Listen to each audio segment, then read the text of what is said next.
사랑하는 형제자매님들, 주님의 이름으로 평안을 전합니다. 우리의 삶은 때로 예측할 수 없는 폭풍우를 만나기도 하고 깊고 어두운 골짜기를 지나기도 합니다.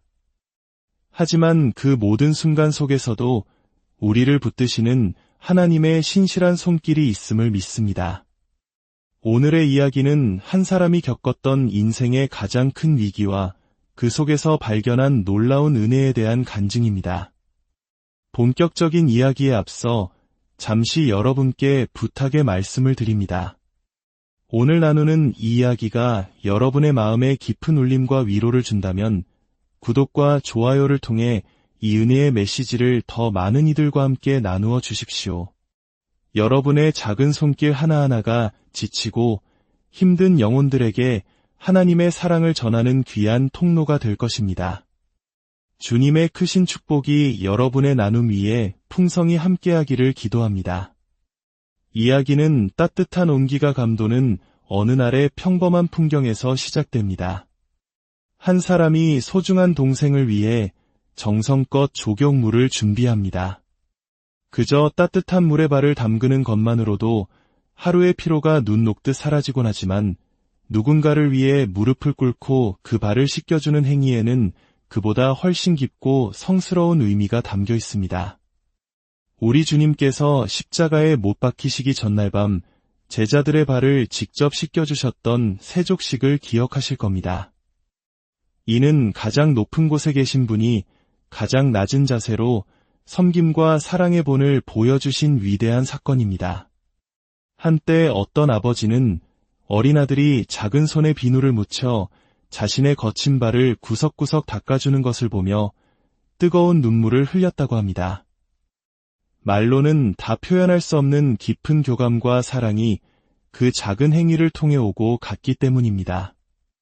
이처럼 섬김의 행위는 우리의 마음을 열고 관계를 더욱 돈독하게 만드는 놀라운 힘을 가지고 있습니다. 하지만 인생의 평온함은 때로 예고 없이 깨어지기도 합니다. 배우 안재욱 씨의 이야기는 바로 그런 순간에 대한 기록입니다. 그는 미국에 사는 아주 가까운 지인의 결혼식 사회를 봐주기로 약속했습니다.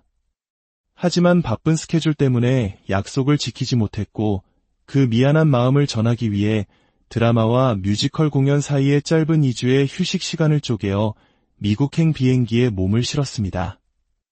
오랜만에 만난 지인 부부와 함께 여행을 떠나기로 한 첫날이었습니다. 저녁 식사를 마친 후 그는 갑자기 속이 더부룩하고 소화가 잘 되지 않는 느낌을 받았습니다. 단순한 체증이라 생각하고 먼저 방에 올라가시겠다며 일행을 안심시켰습니다. 그러나 방에 혼자 남게 된 순간 상황은 급격히 악화되었습니다. 구토가 시작되었고 숨을 쉴 수 없을 만큼 극심한 고통이 몰려왔습니다. 마치 드라마 속 한 장면처럼 그는 자신도 모르게 아이고 소리를 내며 머리를 부여잡았습니다. 그 순간 머릿속에서 무언가 뚝하고 찢어지는 듯한 섬뜩하고 끔찍한 소리가 들렸습니다. 온몸이 마비되는 듯한 감각과 함께 그는 그대로 쓰러지고 말았습니다. 뇌혈관이 터지는 지주막하 뇌출혈이었습니다. 그때 마침 그의 상태가 걱정되었던 지인에게서 전화가 걸려왔습니다. 간신히 전화를 받은 그의 목소리는 정상이 아니었고 다급히 방으로 올라온 지인은 새하얗게 질린 채 쓰러져 있는 그를 발견했습니다. 모든 것이 한순간에 벌어진 일이었습니다. 즉시 응급차가 출동했고 그는 낯선 땅, 낯선 병원의 응급실로 실려갔습니다. 5시간에 걸친 대수술. 그의 머리는 절개되었고 생과 사의 경계를 넘나드는 사투가 벌어졌습니다. 그리고 마침내 그가 다시 의식을 찾았을 때 가장 먼저 그를 덮친 감정은 안도감이 아닌 깊은 두려움이었습니다. 그는 차마 눈을 뜨고 싶지 않았습니다. 눈을 뜨면 이 모든 끔찍한 일이 현실이라는 것을 인정해야만 했기 때문입니다. 수술실에 들어가기 전 걱정하는 형수에게 애써 웃으며 괜찮다고 말했지만 막상 홀로 남겨진 현실은 너무나도 차갑고 무서웠습니다. 아, 이게 진짜였구나. 그 깨달음이 온몸을 껴뚫는 순간 기쁨보다는 아찔함과 절망감이 밀려왔습니다. 그는 텅 빈 병실 천장을 하염없이 바라보며 하나님을 향해 원망 섞인 질문을 던지기 시작했습니다. 하나님, 왜 하필 저입니까?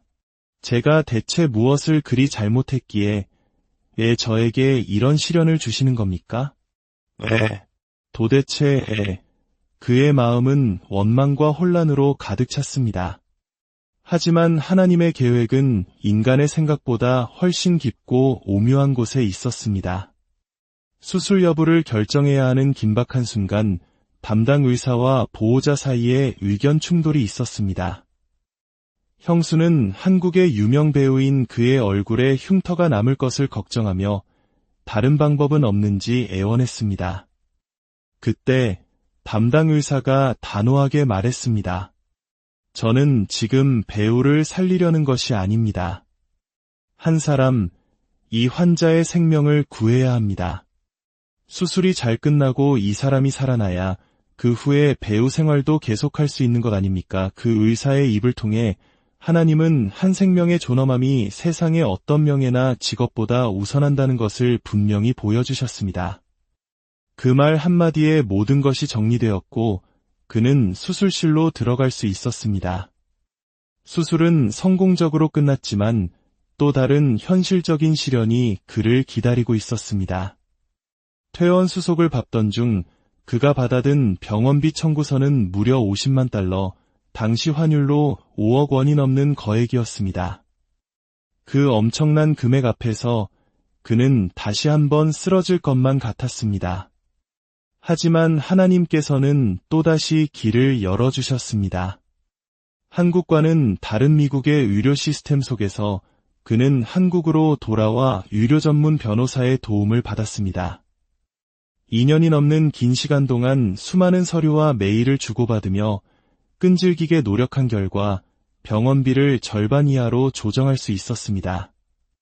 인생의 가장 특별하고도 끔찍했던 여행. 하지만 지나고 보니 그 모든 순간이 하나님의 은혜였음을 그는 고백합니다. 만약 그가 그 시련을 겪지 않고 그때 생을 마감했다면 지금의 사랑하는 아내와 눈에 넣어도 아프지 않을 아이들을 만날 수 없었을 것입니다. 죽음의 문턱에서 돌아온 두 번째 인생은 그에게 주어진 가장 큰 선물이었습니다. 그는 이제 더 건강하게 자신뿐만 아니라 사랑하는 모든 사람들을 위해 살아가야 할 이유를 분명히 깨달았습니다. 고난의 시간 뒤에 숨겨진 하나님의 더 큰 계획과 축복을 온몸으로 체험했기 때문입니다. 사랑하는 형제자매 여러분, 우리 중 누구도 인생의 고난을 피할 수는 없습니다. 때로는 안재욱 씨처럼 왜 나에게 이런 일이 일어났는가라며 하나님을 원망할 때도 있을 것입니다. 그러나 기억하십시오. 우리가 이해할 수 없는 고통의 터널 속에서도 하나님은 여전히 우리를 위해 일하고 계십니다. 그분은 우리의 생명을 무엇보다 귀하게 여기시며 모든 것을 합력하여 선을 이루시는 분입니다. 오늘 이 이야기를 통해 우리 각자의 삶에 주어진 고난의 의미를 다시 한번 되새겨보는 귀한 시간이 되었기를 바랍니다. 가장 깊은 절망의 순간이 가장 큰 은혜를 체험하는 전환점이 될 수 있음을 믿으십시오. 여러분의 삶 가운데 주님의 깊은 평안과 따스한 위로가 늘 함께 하시기를, 우리를 모든 위험에서 건지시고 새로운 삶으로 인도하시는 주 예수 그리스도의 이름으로 간절히 기도합니다.